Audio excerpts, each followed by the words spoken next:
What is up, guys? GiantTsunami01 here with another FIFA 19 tutorial. Today we're going to be talking about how to win in squad battles. Usually my tutorials are all about online multiplayer game modes, but today we're going to be talking about some of the individual single player moves and of course on the highest difficulty. So all the footage is going to be from either legendary or ultimate difficulty, guys. And as always, if you're not done so already, make sure to check out all my previous tutorials and make sure to subscribe to miss out on any future ones. The key to attacking in squad battles during FIFA 19, guys, is to use some skill moves. Simple ones, like the fake shot. That's the first one we're going to be talking about. Extremely effective, doing the fake shot to complete stop. So what you want to do is you want to slide your finger from the shooting button to the passing button. So the B to the A on Xbox or the circle to the X on PlayStation. Don't have to move the left stick in any direction. So here you're seeing a situation.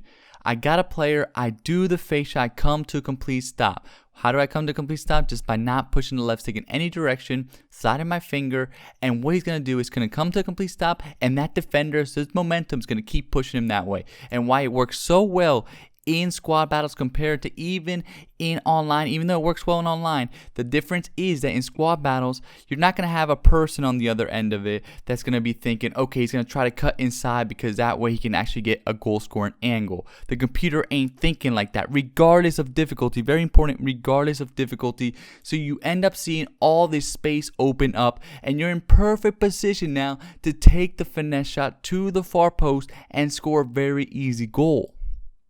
Now I'm going to show you some more examples. You can do this all game. You can just do this diagonally from side to side. Try to get it to your guy's strong foot. In that situation, I did an extra one just to make sure I got it on Sana's strong left foot so I can take that finesse shot to the far post. Whenever, very important, whenever you feel that the defender is getting too close to you, do the fake shot to come to a complete stop. That way, it's just going to buy you a little bit of space. As you get harder, as you get into those higher difficulties, there's not going to be that much space, but all the examples I'm showing you in this game is either on legendary difficulty, which is the second hardest difficulty, or ultimate difficulty, which is the hardest difficulty.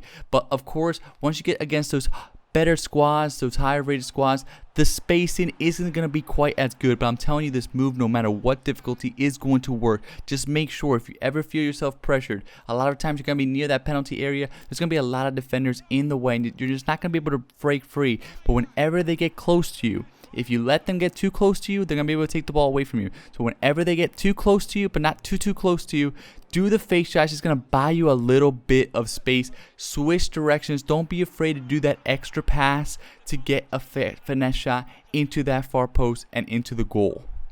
The other skill move that works really well, guys, is the drag back, which is done by holding the RB button and pressing backwards with your left stick. You can keep holding it backwards or move it into one direction prior to the animation being over. I already have a tutorial on it, so I'm not going to go too much into detail, but this works just as well as the fake shot. Same situation. Anytime a defender gets too close to you, regardless of the difficulty, do the drag back. And the great part about the drag back, again with squad battles, is that you can't be predictable. If you do this in online, they're going to get used to it. They're going to expect you to do this to cut back inside. You don't have to worry about that when you're versing the computer AI. You can keep doing skill moves to cut back inside to get into those shooting angles without having to worry too much. But don't forget, guys, the near post is also very good. Even though it doesn't look like you have much space, that near post, you can score a ton of goals. But this is really, really good because it's a little bit faster than the fake shot, so it allows you, if there's open space, to really get into that open space and put yourself in a better position to score that finesse shot. I'm not going to go too much into detail on defending, guys, because I have an advanced defending tutorial that works really, really well. It was all on online gameplay, but all those tactics work just as well here in squad battles, regardless of difficulty.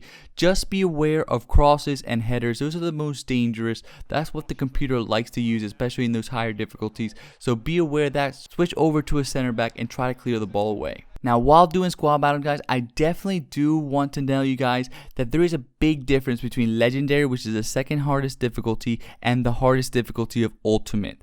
When you're on ultimate, it seems like the opponent is much quicker. Their shots are much more powerful and much more difficult for your team to stop, regardless of how good the player stats is. Even if they're bronze players on the other squad, ultimate difficulty is really difficult, while legendary is pretty manageable. I barely had to break a sweat. I never play single player games. That's why it's my first tutorial on anything single player, but I decided to do this try out some games, and without breaking a sweat, I was winning 5-6-0 in Legendary. If I played Ultimate, I would then have to go much more to try hard mode and really focus and put my best squad forward. But if you're just doing squad battles for the rewards, I got into Elite 1 just by playing, I think, like 20-25 games out of the 35 that you have to play on Legendary. All of them are on Legendary, and I was easily able to get into Elite 1. In order to get into the top 100, you would need to play some Ultimate games. So it just depends on what your tactic is. If you really like single player games, then definitely go for that Ultimate difficulty. But if you're just really doing this for the rewards and not really trying to get too stressful about it, you can probably go with the Legendary. But you can see here, when you play on Ultimate, the power of the shot, that was a bronze player, I believe, and he was just really powerful with his shot. But that is it, guys. I hope you guys liked this tutorial. If you did, please have a like, comment, share with all your friends. Click on one of these boxes to check out the rest of my tutorials, like my FIFA 19 defended tutorial and passing tutorial, and make sure to subscribe so you don't miss out on any future ones. Thank you guys so much.